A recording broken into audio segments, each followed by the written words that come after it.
بسم اللہ الرحمن الرحیم الحمد للہ والصلاة والسلام علی رسول اللہ اشہد ان لا الہ الا اللہ وحدہ لا شریک لہ واشہد ان محمدا عبدہ ورسولہ صلی اللہ علیہ وسلم۔ ناظرین، نبی مکرم صلی اللہ علیہ وسلم سے محبت ایمان کا ایک حصہ ہی نہیں بلکہ مکمل ایمان ہے۔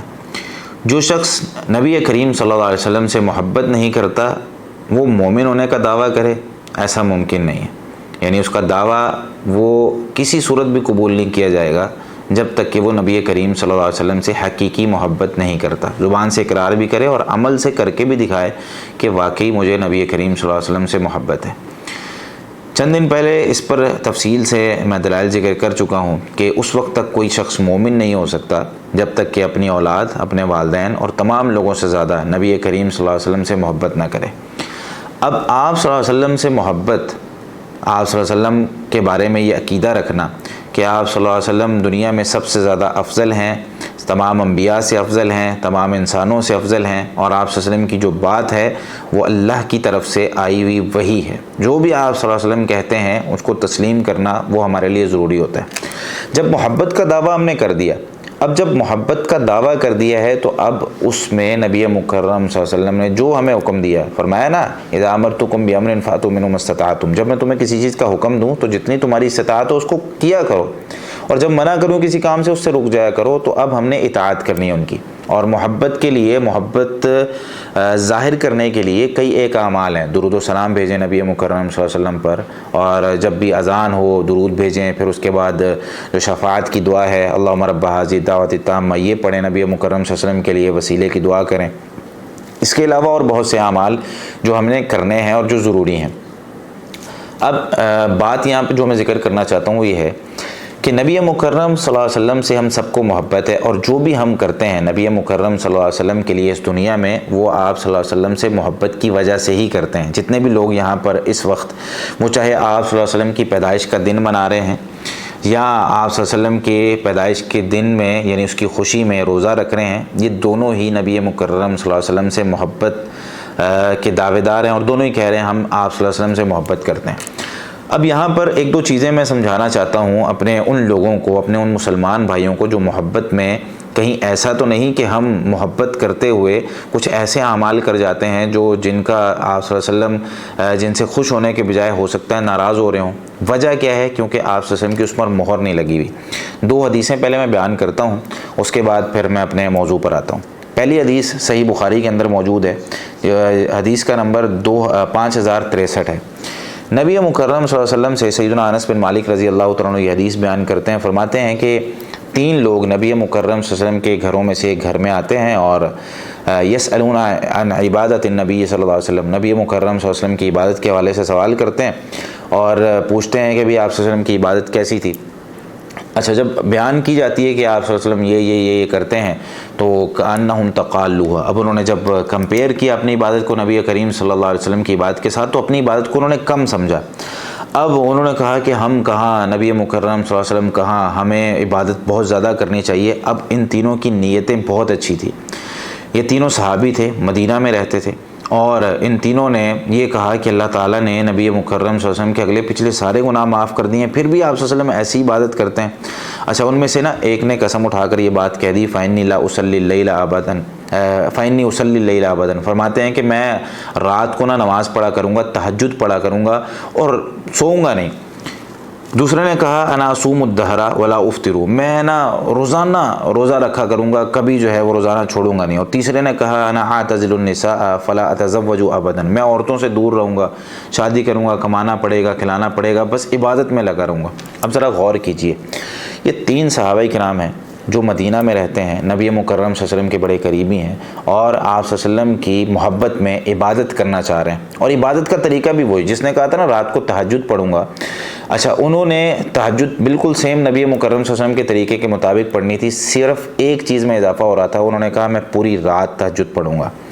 اچھا، دوسری جنہوں نے کہا نا کہ میں رات کو جو ہے وہ نفلی روزے میں روزانہ نفلی روزے رکھا کروں گا، تو انہوں نے یہ کہا کہ میں روزانہ نفلی روزے رکھوں گا، کبھی چھوڑوں گا نہیں۔ اب روزہ انہوں نے ویسے ہی رکھنا تھا تہجد کے ٹائم میں، یعنی فجر سے پہلے رکھنا تھا، مغرب ٹائم انہوں نے کھولنا تھا، اور کوئی غلط کام بھی نہیں کرنا تھا۔ ایک جو چیز نبی مکرم صلی اللہ علیہ وسلم کے عمل سے ٹکرا رہی تھی وہ کیا تھی کہ میں روزانہ روزہ رکھوں گا۔ تیسرے جو صحابی تھے جنہوں نے کہا میں شادی نہیں کروں گا، مقصد کتنا عظیم ہے، انہوں نے کہا کہ میں شادی کروں گا، کھلانا پلانا پڑے گا بیوی بچوں کو، میں جو ہے وہ اپنی شادی جو ہے وہ اس لیے چھوڑ دیتا ہوں تاکہ میں اللہ کی عبادت کر سکوں۔ اب دیکھیں صحابہ ہیں، مقاصد بڑے اچھے ہیں ان کے، اور عبادت کی غرض سے کر رہے ہیں۔ ہمارے نزدیک اگر ہم سے کوئی پوچھے تو ہم کیا کہیں گے؟ بھئی بڑی کمال بات ہے اور بڑی اچھی بات ہے، دل کو لگنے والی بات ہے۔ اللہ کی عبادت کے لیے حرج کیا ہے مولانا؟ حرج کیا ہے؟ منع کہاں ہے؟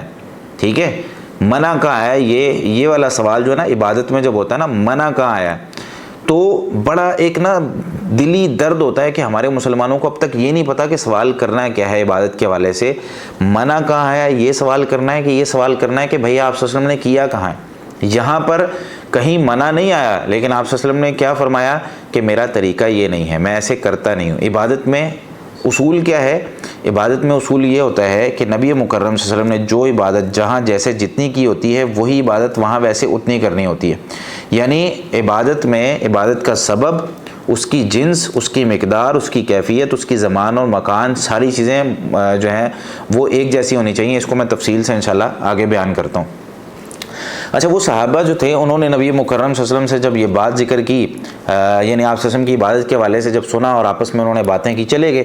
نبی مکرم صلی اللہ علیہ وسلم جب گھر آئے، پتہ چلا اس طریقے سے 3 صحابہ آئے تھے، انہوں نے یہ باتیں کی تھی باہر کھڑے ہو کے، تو آپ صلی اللہ علیہ وسلم پھر بازار گئے، ان کو جا کے ڈھونڈا، پوچھا کون کون آئے تھے، پتہ چلا کہ یہ صحابہ کرام ہیں۔ ان سے پوچھا تم نے یہ باتیں کہی ہیں؟ انہوں نے کہا جی ہاں۔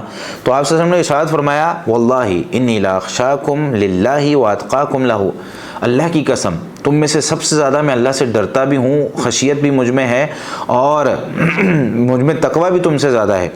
لیکنی اصوم و افطر، لیکن میرا طریقہ کیا ہے؟ میں روزہ رکھتا بھی ہوں اور چھوڑتا بھی ہوں، واصلی وارقد، رات کو سوتا بھی ہوں اور نماز بھی پڑھتا ہوں، رات کو نماز بھی پڑھتا ہوں اور سوتا بھی ہوں۔ میرا طریقہ پوری رات تہجد پڑھنے کا نہیں ہے، میرا طریقہ سال کے پورے دن یا مہینے کے پورے دن روزہ رکھنے کا نہیں ہے۔ وَأَتَزَوَّجُ النِّسَاءَ، اور میں نے خواتین سے نکاح بھی کر رکھا ہے، شادی بھی کی ہوئی ہے۔ اور فرمایا یہ جو لفظ ہے نا میرے بھائی، الفاظ ان کو یاد کر لیں اور پتہ چل جائے گا ہمیں کہ سوال کرنا ہے کہ منع کہاں ہے، یا آپ صلی اللہ علیہ وسلم نے کیا ہے کہ نہیں کیا، دونوں میں سے کون سا سوال کرنا ہے۔ آپ صلی اللہ علیہ وسلم نے ارشاد فرمایا فمن رغب عن سنتی فلیس منی، کھولیں صحیح بخاری 5063 نمبر روایت، پتہ چلے آپ کو، فمن رغب عن سنتی فلیس منی، جس نے میری سنت اور طریقے سے اعراض کیا اس کا مجھ سے کوئی تعلق نہیں ہے۔ عمل کرنے والے صحابہ، شہر مدینہ، طریقہ آپ صلی اللہ علیہ وسلم کا صرف ایک چیز میں اضافہ ہو رہا ہے، اور وہ کیا کہ بھائی آپ صلی اللہ علیہ وسلم اگر روزانہ روزہ نہیں رکھتے ہیں تو اس نے کہا میں روزانہ رکھنا ہے۔ آپ صلی اللہ علیہ وسلم اگر رات کو سوتے بھی ہیں، تہجد بھی پڑھتے ہیں، انہوں نے کہا جی میں پوری رات پڑھوں گا۔ عبادت کی غرض سے شادی چھوڑ رہے ہیں۔ اچھا، یہاں پر آپ صلی اللہ علیہ وسلم نے ان کو جو اصول سمجھایا وہ بھی یہ تھا کہ میں نے یہ کام نہیں کیے ہیں، اور ان کے ذہن میں کہ منع کہاں آیا ہے، یہ آپ صلی اللہ علیہ وسلم سے انہوں نے آگے سوال نہیں کیا کہ نبی مکرم صلی اللہ علیہ وسلم سے یہ سوال کیا گیا ہو کہ منع کہاں آیا، یا آپ صلی اللہ علیہ وسلم نے منع کیا ہو۔ آپ صلی اللہ علیہ وسلم نے فرمایا بھائی جو عبادت جیسے میں نے جہاں جتنی کر دی ہے وہ اس کو ویسے ہی کرنا ہے۔ ایک دوسری بڑی واضح حدیث، یہ بھی بہت واضح ہے، ایک اور اس کے ساتھ ملا لیں، اس طرح کی بہت سے دلائل اور قرآن کریم میں بھی بہت سے دلائل موجود ہیں، لیکن میں بات بہت زیادہ لمبی نہ ہو جائے، میں اس پر اکتفا کروں گا۔ صحیح بخاری میں ہی 247 نمبر روایت ہے، سیدنا برا بن عازب رضی اللہ تعالیٰ عنہ نبی مکرم صلی اللہ علیہ وسلم کے پاس آتے ہیں، اور آپ صلی اللہ علیہ وسلم ان کو ایک دعا سکھاتے ہیں، رات کو سونے کی دعا، اور فرماتے ہیں اذا اتیت مسجعک، جب آپ اپنی بستر پر جائیں نا تو فتوضا وضوءک للصلاۃ، تو آپ نماز کا جس طرح وضو کیا جاتا ہے نا اس طرح وضو کریں، ثم استجع علی شقک الایمن، پھر آپ اپنی دائیں جانب، اپنے دائیں پہلو پر آپ لیٹ جائیں، پھر آپ یہ دعا پڑھیں اللہم اسلمت وجہی الیک وفوضت امری الیک والجأت ظہری الیک رغبتا ورہبتا الیک لا ملجأ ولا منجأ منک الا الیک اللہم آمنت بکتابک الذی انزلت وبنبیک الذی ارسلت۔ یہ یہاں تک دعا ہے، اس میں آخر میں الفاظ کیا تھے؟ وبنبیک الذی ارسلت، اور یعنی اس سے پہلے ہے اللہم آمنت بکتابک الذی انزلت، یہ کتاب، یہ صحیح بخاری میں بھی آپ یہ جو نمبر میں نے بتایا ہے 247 نمبر، اس پہ پڑھ لیں۔ ہمارا موضوع نہیں ہے دعاؤں کے موضوع میں، اس کو میں نے تفصیل سے بیان کیا ہے، میری دعا سیریز بھی آپ دیکھ سکتے ہیں۔ اچھا، یہاں پر جو چیز میں بیان کرنا چاہ رہا ہوں وہ یہ ہے کہ انہوں نے کہا کہ نبی کریم صلی اللہ علیہ وسلم ان کو دعا پڑھا رہے ہیں اور یاد کروا رہے ہیں. کہتے ہیں کہ تم کہو اللہم آمنت بکتابک الذی انزلت، اے اللہ میں ایمان لایا ہوں اس کتاب پر جو تو نے نازل کی ہے، وبنبیک الذی ارسلت، اور اس نبی کے ساتھ جو تو نے بھیجا ہے، یعنی آپ کے جو نبی ہیں ان پر میں ایمان لایا. فَإِن مُتَّ مِن لَيْلَتِكَ فَأَنْتَ عَلَى الْفِطْرَةِ، اگر آج کی رات یہ دعا پڑھ کے آپ فوت ہو گئے نا تو آپ فطرت پر فوت ہوں گے. کہتے ہیں نبی مکرم صلی اللہ علیہ وسلم نے ارشاد فرمایا آخر میں یہ دعا پڑھنی اور پھر سو جانا، بات کسی سے نہیں کرنی. کہتے ہیں فَرَدَدْتُهَا عَلَى النَّبِيِّ صلی اللہ علیہ وسلم، پھر میں آپ صلی اللہ علیہ وسلم کے سامنے اس دعا کو دوبارہ دہرا رہا ہوں. فلما بلغت، جب میں پہنچا ان کلمات پر، اللہم آمنت بکتابک الذی انزلت، یہ الفاظ پڑھے اور اس کے آگے میں نے کہہ دیا قلت ورسولک الذی ارسلت، وہ نبی کا، نبی کی جگہ میں نے رسول بول دیا. حالانکہ بہت زیادہ فرق نہیں ہے نبی اور رسول میں نے نبی کی جگہ رسول بول دیا. تو نبی صلی اللہ علیہ وسلم نے ارشاد فرمایا لا ونبیک الذی ارسلت، رسول نہیں نبی، میں نے نبی پڑھایا ہے تو دعا میں نبی پڑھنا ہے. انہوں نے یہ نہیں کہا کہ منع کہاں ہے، بھائی دعا میں جو الفاظ جیسے آگے ہیں ویسے ہی پڑھنے. یہ ہوتی ہے عبادت. عبادت میں اصول کیا ہوتا ہے بھائی، عبادت آپ صلی اللہ علیہ وسلم نے کر کے دکھا دی ہے ویسے ہی کرنی ہے، اس میں اضافی کام نہیں کرنا. ثواب کی نیت سے جو بھی کر رہے ہیں نا اس کو عبادت کہتے ہیں، اور وہ اپنی مرضی سے نہیں کر سکتے ہیں. ایک اور مثال لے لیجئے، فجر کی 2 سنتیں ہم پڑھتے ہیں، 2 فرض ہم پڑھتے ہیں. ایک شخص آئے آ کر کہے جی آج سے میں نا فجر کی 4 سنتیں پڑھوں گا، اس میں رکوع بھی زیادہ ہے، سجدہ بھی زیادہ ہے، اس میں قیام بھی زیادہ ہے، باقی معاملات بھی زیادہ ہیں، تو میں جو ہے نا وہ اس میں 4 سنتیں پڑھوں گا. سب لوگ کہیں گے نہیں نہیں بھائی سنتیں 2 ہی ہوتی ہیں. اب وہاں پر اگر ہم انہیں کہیں بھائی منع کہاں ہے، وہ کہتے ہیں بھائی منع نہیں ہے لیکن پڑھی تو 2 ہی ہیں نا. وہاں یہ قاعدہ اور اصول سمجھ آ رہا ہوتا ہے. ظہر کے 4 فرض ہوتے ہیں، اگر کوئی 6 پڑھ لے منع کہاں ہے؟ کہیں منع نہیں آیا. اگر ہم نے یہ جو الفاظ استعمال کرتے ہیں منع کہاں آیا، ٹھیک ہے بھائی منع کہاں ہے؟ عبادت میں نہیں ہوتا. عبادت میں ہوتا ہے آپ سے ہم نے کیا کہاں ہے. یہ جو منع کہاں ہے نا یہ ہوتا ہے معاملات میں. ہم دونوں چیزوں کو مکس کر دیتے ہیں. ایک ہوتی ہے عبادت اور ایک ہوتے ہیں معاملات. عبادت کیا ہوتی ہے؟ جو بھی کام عبادت کی غرض سے کیا جائے، اللہ کو راضی کرنے کے لیے کیا جائے، نماز، روزہ، حج، زکوٰۃ، اور اس کے علاوہ دعا ہے، اس کے علاوہ ذکر و اذکار ہیں، یہ ساری عبادتیں ہوتی ہیں. کچھ خاص ہوتی ہیں، کچھ عام ہوتی ہیں، یعنی کچھ کی جگہ سب کچھ ڈیسائیڈ کر کے شریعت نے بتایا ہوتا ہے، اور کچھ جو ہیں وہ عام ہوتی ہیں. کہا مثال کے طور پر درود بھیجو نبی کریم صلی اللہ علیہ وسلم پر، کہیں بھی بھیج سکتے ہیں. جو ہے وہ آپ اذکار کر سکتے ہیں، آپ استغفار کر سکتے ہیں، کہیں بھی کر سکتے ہیں. کچھ خاص ہوتے ہیں ذکر. مسجد جانے کی دعا خاص ہے. مسجد جانے کی دعا آپ کھانا کھانے کے وقت نہیں پڑھ سکتے، کھانا کھانے کی آپ سونے کے وقت نہیں پڑھ سکتے. خاص ہیں، اس کی جگہ مقرر کر دی گئی. اور جو معاملات ہوتے ہیں نا دنیا کے معاملات، کھانا پینا، سونا جاگنا، ٹھیک ہے، کاروبار کرنا، اس میں جو منع ہوتا ہے نا، کیونکہ اس میں کم چیزیں ہوتی ہیں جو حرام ہوتی ہیں، منع ہوتی ہیں، وہ بتا دی جاتی ہیں، باقی سب جائز ہوتا ہے. اب جیسے ہم پنکھا چلاتے ہیں، پنکھا چلانے کی دلیل چاہیے نہیں ہوگی. اگر کوئی ہم سے کہے جی پنکھا کیوں چلایا آپ نے، تو ہم کہیں یار چلانا جائز ہے بھائی، معاملات میں ہے. ہاں یہاں ہم اسے کہیں گے بھائی آپ کہتے ہیں کہ نہیں چلانا چاہیے تو بتا دے منع کہاں ہے. آپ کہتے ہیں کہ جی یہ اس طرح کے کپڑے نہیں پہننے چاہیے، یہ کف لنکس اس طریقے سے نہیں لگانے چاہیے، بھائی منع کہاں ہے؟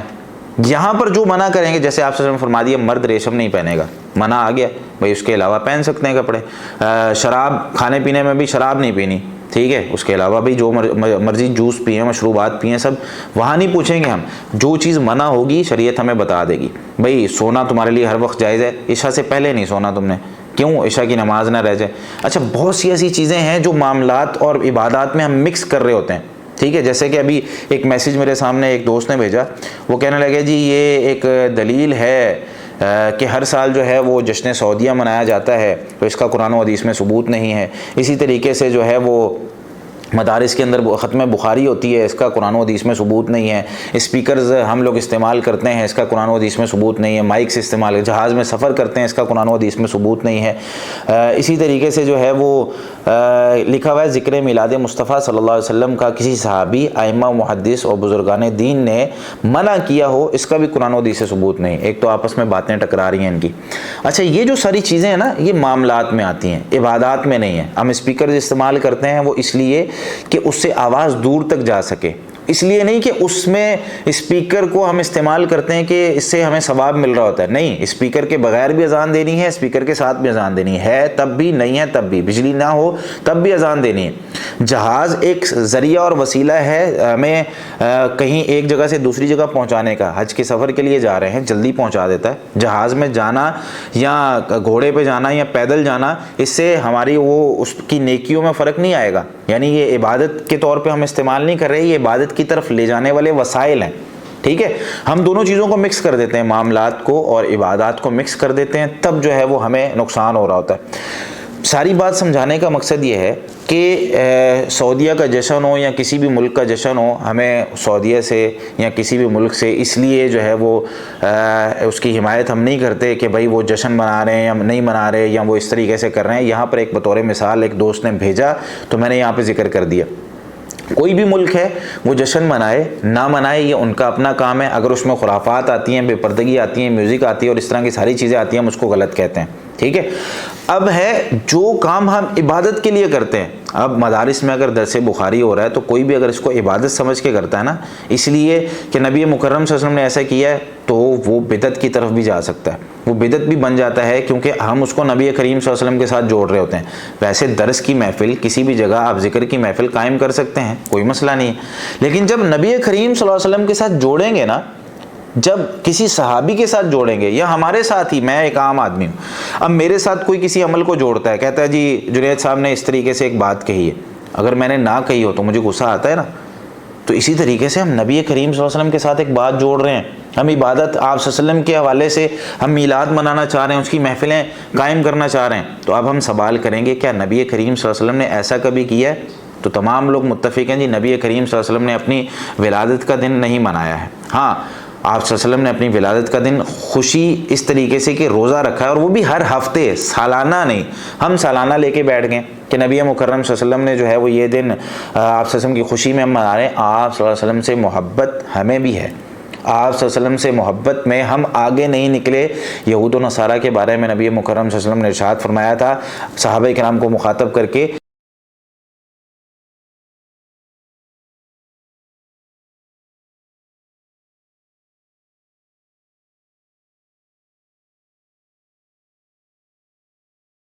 تم اس طریقے سے مجھے نہ بڑھاؤ، میری فضیلت اس طریقے سے نہ بڑھانا جس طرح کہ یہودیوں اور عیسائیوں نے اپنے اپنے انبیاء علیہ الصلوۃ والسلام کی جو ہے وہ فضیلت بیان کر دی اور اس کو بڑھا دیا، اللہ تک پہنچا دیا، ٹھیک ہے، عیسیٰ علیہ الصلوۃ والسلام کو اللہ کا بیٹا بنا دیا، اس طریقے سے مجھے نہ کرنا۔ تو نبی مکرم صلی اللہ علیہ وسلم کے حوالے سے جتنی محبت اسلام نے کہی ہے ہمیں اتنی کرنی ہے، اپنی جان سے زیادہ محبت کرنی ہے۔ جان اگر آپ صلی اللہ علیہ وسلم یعنی اسلام مطالبہ کرے جان دینی ہے تو ہم جان دینے کے لیے تیار ہیں، لیکن اس محبت میں، آپ صلی اللہ علیہ وسلم کی محبت میں بدعات و خرافات کرنے کے لیے ہم تیار نہیں ہیں۔ نبی مکرم صلی اللہ علیہ وسلم نے نہیں کیا، صحابہ کرام نے نہیں کیا، سیدنا ابو بکر، عمر، عثمان، علی رضی اللہ تعالیٰ عنہ نے کبھی میلاد نہیں منایا ہے۔ اس کی کوئی ایک دلیل، کوئی ایک ثبوت نہیں ہے۔ قرآن کریم میں بہت سی مثالیں اس کی دی جاتی ہیں، کہا جاتا ہے جی واما بنعمت ربک فحدث، اب اللہ تعالیٰ نے ہم پر نعمت نازل کی ہے تو اس کو نعمت کو بیان کرو، ٹھیک ہے، سورہ ضحیٰ کی آخری آیت ہے۔ نبی مکرم صلی اللہ علیہ وسلم پر یہ آیت نازل ہوئی، نبی مکرم صلی اللہ علیہ وسلم کو نعوذ باللہ کیا نبی صلی اللہ علیہ وسلم کو اس آیت کا نہیں پتہ تھا؟ نبی مکرم صلی اللہ علیہ وسلم جو ہے وہ لوگوں کے سامنے جب اس آیت کو پڑھتے یا بیان کرتے یا صحابہ کے نام پڑھتے یا بیان کرتے، انہوں نے کیوں نہیں منائی؟ کیوں ایک ثبوت نہیں ملتا؟ اللہ تعالیٰ نے عیسیٰ علیہ الصلوۃ والسلام پہ جو نعمتیں نازل کی، انہوں نے کہا کہ اس کو عید بنا دے ہمارے لیے، تو یہ دلیلیں دے کر ہمارے مسلمانوں کو جو ہے وہ قرآن سے ہی دلیلیں دے کر کہا جا رہا ہوتا ہے یہ دیکھو جی یہ قرآن میں دلیل ہے۔ بھائی اس کا کیا نبی کریم صلی اللہ علیہ وسلم کو نہیں پتہ تھا؟ تفاسیر پڑھ لیں، کیا کسی نے اس سے استدلال کیا ہو، کسی مفسر نے استدلال کیا ہو؟ اسی طریقے سے وہ ابو لہب نے لونڈی آزاد کی تو کہا جاتا ہے جی ابو لہب نے نبی کریم صلی اللہ علیہ وسلم کی پیدائش پہ لونڈی آزاد کر دی۔ میرے بھائی نبی مکرم صلی اللہ علیہ وسلم کی جو پیدائش ہے اس پر ابو لہب جو کہ ایک کافر ہے، جس کے بارے میں قرآن میں سورت نازل ہو رہی ہے تبت یدا ابی لہب وتب، اس کو دلیل بنا کر مسلمانوں کو پیش کیا جا رہا ہے، یہ دیکھیں جی ابو لہب نے لونڈی آزاد کر دی۔ مسلمانوں کے لیے اب دلیل کفار بنیں گے، مسلمانوں کے لیے اب دلیل جو ہے وہ ابو لہب بنے گا، جس کا قرآن کریم میں اللہ تعالیٰ نے اس کے خلاف صورت نازل کر دی۔ نبی مکرم صلی اللہ علیہ وسلم نے کبھی اگر میلاد منایا ہے، صحابہ نے منایا ہے، کوئی ایک مثال لیں ہیں، اس طرح کی جو مسلمانوں کا اصل میں نا، ہمارے مسلمان کہاں سے گمراہ ہوتے ہیں، کہاں سے وہ اس طرح کے لوگوں کے پیچھے چلتے ہیں، یہ جو ہے نا وہ صرف ایک مسئلہ ہے، وہ ہے محبت، نبی مکرم صلی اللہ علیہ وسلم سے محبت کا. محبت ہے میرے بھائی، محبت کا، اور پیار سے نا، اتنی پیار سے بات کی جاتی ہے اور کہا جاتا ہے بس نبی کریم صلی اللہ علیہ وسلم سے محبت کے نام پہ لوگوں کے جیبوں سے پیسے نکلوائے جاتے ہیں. اور یہ ابھی پچھلے سال کا واقعہ ہے، ملتان میں خاتون کو جو ہے وہ رکشے پہ بٹھا کے اور حور بنا کے جو ہے وہ نکالا جا رہا ہے نبی مکرم صلی اللہ علیہ وسلم کے نام پر. نبی مکرم صلی اللہ علیہ وسلم کے سے محبت کے نام پر جو ہے وہ رقص کیے جا رہے ہیں. نبی کریم صلی اللہ علیہ وسلم سے محبت کے نام پر لوگ جو ہیں وہ حرام کاریاں کر رہے ہیں، نمازیں چھوڑ رہے ہیں. میرے بھائی محبت تو یہ تھی کہ داڑھی رکھتے، محبت تو یہ تھی کہ نمازیں پڑھتے، ہماری مسجدیں خالی ہیں. محبت تو یہ تھی کہ نبی مکرم صلی اللہ علیہ وسلم نے جو اخلاق سکھایا وہ سیکھتے. محبت تو یہ تھی کہ ہمارے کالجوں یونیورسٹیوں میں جہاں نماز کا وقت ہوتا ہے، بچہ پوچھتا ہے سر نماز پڑھنی ہے، سر کہتے ہیں بیٹا ہمارے اسکول میں، مسلمانوں کے علاقے میں اسکول ہے، سر کہتے ہیں بیٹا ہمارے اسکول میں نماز کی جگہ نہیں ہے. محبت یہ کام کرنے والے ہیں نا محبت کے. ہم محبت میں کہاں نکل رہے ہیں اور کون سی جہت ہم اختیار کر رہے ہیں. تو عبادت کے بارے میں اصول یہ ہے کہ جو عبادت جہاں جیسے جتنی ثابت ہو، جس جگہ پر ثابت ہو، اور اس کا جو سبب شریعت بیان کرے اس کو اسی طریقے کے مطابق کرنی چاہیے. اپنی منمانیاں عبادت میں نہیں کر سکتے ہیں، وگرنہ دین اسلام میں کوئی عبادت باقی نہیں رہے گی. ہر عبادت بدعت میں بدل جائے گی، کیونکہ ہر بندہ اپنی طرف سے اس میں ایڈیشن کر رہا ہوگا. عبادت کے حوالے سے رک جائیں نبی مکرم صلی اللہ علیہ وسلم کی بات پر، آپ صلی اللہ علیہ وسلم کے عمل پر. اور یہ سوال عبادت میں کبھی نہ کریں کہ منع کہاں ہے. عبادت میں ہمیشہ یہ پوچھیں کہ میرے پیارے نبی صلی اللہ علیہ وسلم نے یہ کام کیا ہے، کیسے کیا ہے، کس وقت میں کیا ہے، کیا طریقہ کار تھا، کس وقت کس طرف منہ کر کے نماز پڑھی، کتنی تعداد میں کتنی رکعتیں پڑھی ہیں، کس جو ہے وہ کیفیت میں پڑھی ہیں. یہ سوالات کرنے والے ہیں. یہ سوال نہیں کرنے والا منع کہاں ہے. تو اپنے عقائد صحیح کریں، اپنا جو علم ہے اس کو صحیح کریں، اور اپنے علم کو صحیح کر کے اور مجھے بتائیں ضرور کہ اگر کوئی دلائل ہو نبی مکرم صلی اللہ علیہ وسلم یا صحابہ کرام نے نبی مکرم صلی اللہ علیہ وسلم کا میلاد منایا ہو، اور اس طریقے پر جو طریقہ ہم مناتے ہیں، ٹھیک ہے، نبی میلاد کہتے ہیں پیدائش کے دن کو، ٹھیک ہے، تو نبی مکرم صلی اللہ علیہ وسلم نے اپنا میلاد منایا ہے. جو ہاں لفظوں پہ ہیر پھیر جو کیا جاتا ہے نا وہ بھی سمجھ لیں. میلاد آپ صلی اللہ علیہ وسلم نے منایا ہے تو وہ روزہ رکھ کر، اور ہر سوموار کو آپ صلی اللہ علیہ وسلم روزہ رکھتے تھے، سال بعد نہیں. ہر سوموار کو آپ صلی اللہ علیہ وسلم سے پوچھا گیا کیوں رکھتے ہیں، تو آپ صلی اللہ علیہ وسلم فرمایا اس دن میں پیدا ہوا ہوں تو میں روزہ رکھتا ہوں. آپ صلی اللہ علیہ وسلم سے محبت ہے تو ہر سوموار کو رکھیں روزہ. یہ ہے آپ صلی اللہ علیہ وسلم سے محبت، آپ صلی اللہ علیہ وسلم کی میلاد پہ.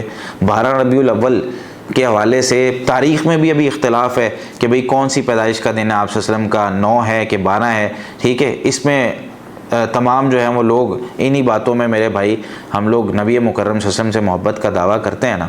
تو صرف میرا آپ سے ایک مطالبہ ہے، وہ یہ کہ کتابیں کھولنا شروع کر دیں، لوگوں کے پیچھے نہ جائیں. صحیح بخاری کی 2 حدیثیں میں نے آپ کے سامنے پڑھی، اصول آپ کو بیان کر دیا. یہ متفق علیہ اصول ہے. فجر کی سنتوں اور ظہر کی نماز والی عقلی مثالوں سے آپ کو سمجھ آ گئی ہوگی عبادت کے بارے میں کیا اصول چلتا ہے. کتابیں کھولیں، پڑھنا شروع کریں. آج کل بڑا آسان ہے، موبائل ایپ کے ذریعے آپ کے لیپ ٹاپ، آپ کے کمپیوٹر میں کتابیں آ جاتی ہیں. بھائی کھول کے پڑھیں اور گمراہ ہونے سے بچ جائیں. جزاکم اللہ خیر.